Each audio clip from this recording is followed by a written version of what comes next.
মুক্তিযুদ্ধ মুসল্লিদের কবর দিয়ে 14 কেনা বহুজন প্রশাসন তো আয় হুজুর তুমি ফিসে যাও, আয় ফিসে গেলাম। ওরে আবার পুলিশেরা কিতা কিতা রাইফেল টাইফেল চেতনার নামে কুফরি, চেতনার নামে গণপূর্ত এবং স্যানিটেশন মন্ত্রী কিভাবে ছিলেন? আল্লাহ নবী টয়লেটে কেমনে বসবেন, টয়লেটে কেমনে ঢিলা লইবেন, সবকিছু শিখেছে। সুবহানাল্লাহ।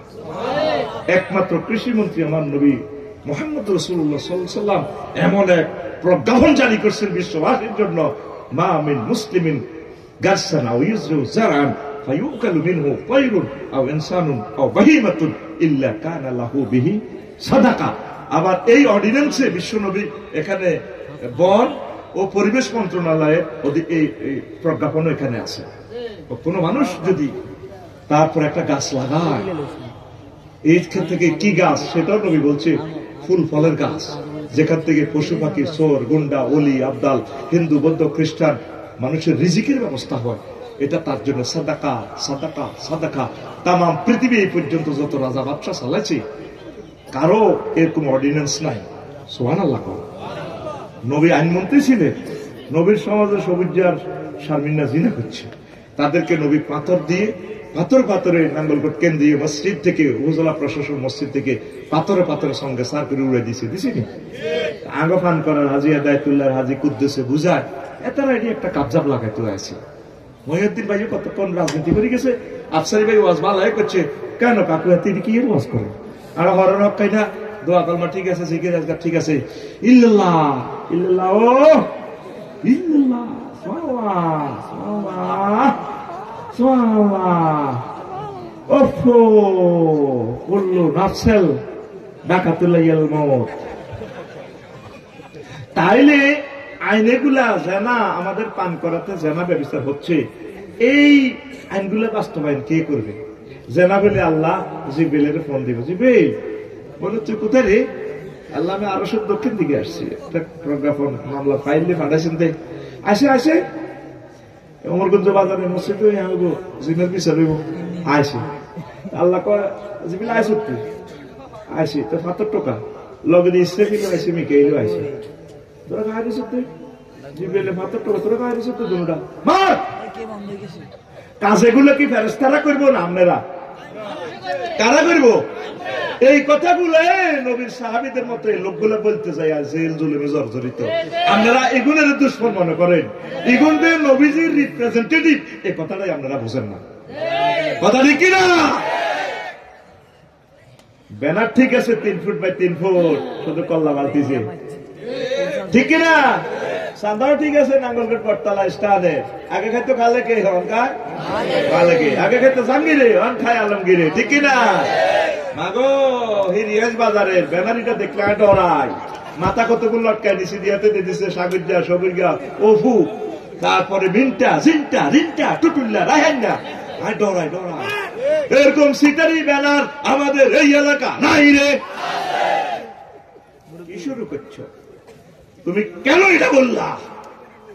কোরআনের সাথে রাজনীতির কোন সম্পর্ক? কি বলো? পুরো কোরআনটাই হচ্ছে রাজনীতির গ্রন্থ। আল্লাহু আকবার। অর্থ বিভাগের সকল সেক্টর নবীজি বলে দিয়েছেন, ত্রাণ পুনর্বাসন কেন্দ্র ওয়াবনে সাবিল সেখানে আছে কিনা? এগুলো করবো কি? মানব রচিত আইন দিয়া এই যে একটা ফাঁসির দণ্ড প্রাপ্ত লোকেরে তোমরা গেঁড়ি কাটিয়ে লাও, হাত পায়ের রক কাটিয়ে লাও, উল্টা আঙ্গরে আমরা বলে রক কাটা। একটা ছেলে এখনো এই ব্যানারে দিল না, আল্লাহ যদি আমার এমপি বানায় আমি এই বিলটা উত্থাপন করবো। মাননীয় স্পিকার, এই আইনটা ফাঁসির দণ্ডপ্রাপ্ত ব্যক্তির ঘাড় কাটা, হাত পায়ের রক কাটা, এটা বন্ধ করুন। আমার নবী তিনি বলেছেন, কোন অমুসলিম যদি ধর্মযুদ্ধে মারা যায় তার লাশটারে সম্মান করবা, ভালোবাসবা, তার পরিবারের কাছে পৌঁছে দিবে সম্মানের সহিত, যাতে সে অন্ত্যেষ্টি ক্রিয়াটা সুন্দরভাবে করতে পারে। আর মুসলমানের ফাঁসি দিয়ে ঘাড়ের রক কাটে, পায়ের রকগুলো কাটে। কথা ঠিক কিনা? একটা মানুষ, একটা মুসলমানের ফোলা সংসদে দাঁড়িয়ে এই কথাটা বললো না, আজও কোনো এমপি বললো না। মাননীয় স্পিকার, মহাগ্রন্থ আল কোরআনে রব্বুল আলামিন সূরা শিবার নামাজের কথা বলেছেন। স্পিকার, নবী দো জাহান মুহাম্মদ রাসূলুল্লাহ সাল্লাল্লাহু আলাইহি ওয়াসাল্লাম 12,000-এর উপরে হাদিস বলেছেন নামাজ নিয়ে। আমি বিল উত্থাপন করলাম, যেহেতু আমরা 93% মুসলমান, এই সবরেন্টি এখানে থাকি, নামাজের সময় অন্তত 10 মিনিট রাষ্ট্রীয়ভাবে বিরতি দেওয়া হোক। কথা ঠিক কিনা? কেউ বলল না। 2 কোটি ছেলে ফেলে বহুতই প্রবাসে থাকে, কেউ বলল না। একটা ব্যানার দিয়ে বলল না, আমি যদি এমপি হই নির্বাচনী আসন এত থেকে, আমি এই বিল উত্থাপন করব, প্রবাসী যারা 15 বছর বিদেশে থাকবে তাদের জন্য স্থায়ীভাবে পেনশন ব্যবস্থা চালু করা হোক। কেউ বলল না, যদি আমি এমপি হই সংসদে বিল উত্থাপন করব, যানজট মুক্ত দেশ চাই, তারপরে এই হর্ন দেওয়া হবে না। ঠিক কিনা? কেউ বলল না ব্যানারে পেস্টনে, আমি যদি এমপি হই আমি বলবো যে বিধবাকে রাষ্ট্রীয়ভাবে বিয়ে করা বাধ্যতামূলক। উল্টা আইন করে দিছে বড় বউ থেকে পারমিশন ল। আর হ্যাঁ, তারা থাইল্যান্ড যায় যে সারে, ওই কানাডা কর বেগম ফাড়া যায় যে সারে নবীর বিরুদ্ধে আইন করা দিছে। খোলা মাইয়ার বিয়া কে বেলায় ইহুদিদের থেকে পয়সা খাই আইন করছে, খোলারা 22 বছর, মাইয়ারা 18 বছর। আর আল্লাহ কইছে বালে বলে বিয়া করে। আল্লাহরে থুতু মারে, ও আল্লাহ 22 বছর দাও। এই উম্মত যদি এই সময় নবীরে ভাইতো, নবীরে বাল্য বিবাহের মামলা জেল কাটে চাইতো। কথা ঠিক না?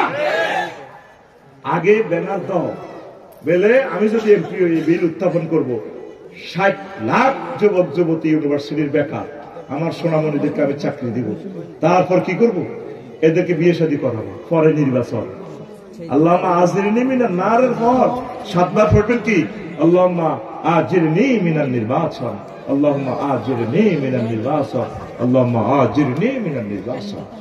আর লাগবে না 5 আগস্টে 3টাতে কিতা করছো, হাঁস করে দিয়া খাই, 2 মিনিটে হাঁস করে দিয়া দিয়ে হাতা করি সুখ ইয়া করি বাসা আলাইছো। তো হাতারা হলো বছর চাঁদাবাজি করছে, তুমি আবার যাইতে ফোন করছো, তোর ভাবি তো হাঁস করে দিয়ে একটা সিওর গাছে ল। এখন খোঁড়া শুরু করি, বালা সাজি গেলা মধ্যে আঙ্গ আলেমন আমার শাকের করাত বানাই তুইলা। তা ঠিক কিনা?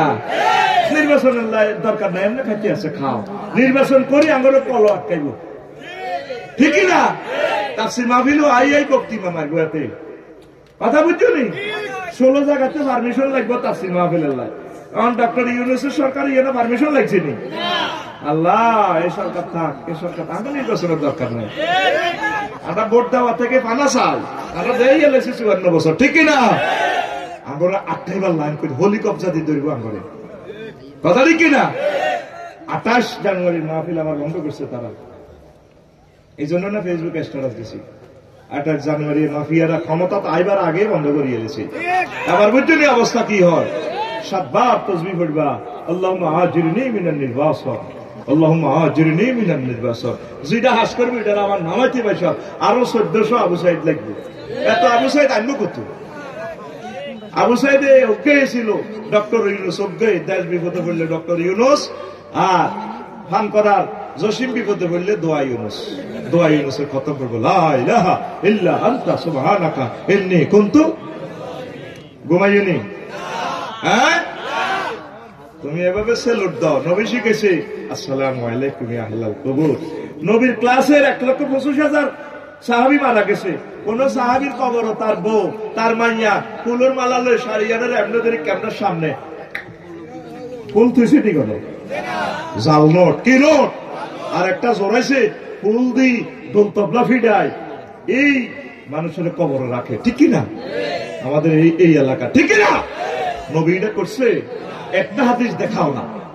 জাল নোট কি নোট? আসুন জাল নোট শনাক্ত করি, কর্তৃপক্ষের কাছে এটা ধরাই দিই, আইন শৃঙ্খলা বাহিনীর কাছে। তো ইমান ভঙ্গের কারণ 10টি। কয়টি? 1 নম্বর হচ্ছে কুফর, 2 নম্বর হচ্ছে শিরক, 3 নম্বর হচ্ছে নিফাক, 4 নম্বর হচ্ছে আল্লাহ বান্দার মাঝে মাধ্যম সাব্যস্ত করা উসিলা, 5 নম্বর হচ্ছে কাফের ও মুশরিকদের পথভ্রষ্টতার ব্যাপারে সন্দেহ পোষণ করা, 6 নম্বর হচ্ছে রাসূল সাল্লাল্লাহু আলাইহি সাল্লামের আদর্শ ব্যতীত অন্য ব্যক্তির আদর্শকে শ্রেষ্ঠ মনে করা। উপজেলা গেটে আঙ্গপান করা, সাগর গিয়া সবুজ যায় মিছিল দেয়, ওমকে সৈনিক খাও কিতা করো, আসেনি এরকম সবুজ যা? ওই হাতের ইমান পাঞ্চার পাঞ্চার পাঞ্চার। আপনারা মনে করতেছেন আমরা হাসতে হাসতে বলিও, ইমান ভঙ্গের কারণে 10টা আপনি গুগল সার্চ দিয়া দেখেন।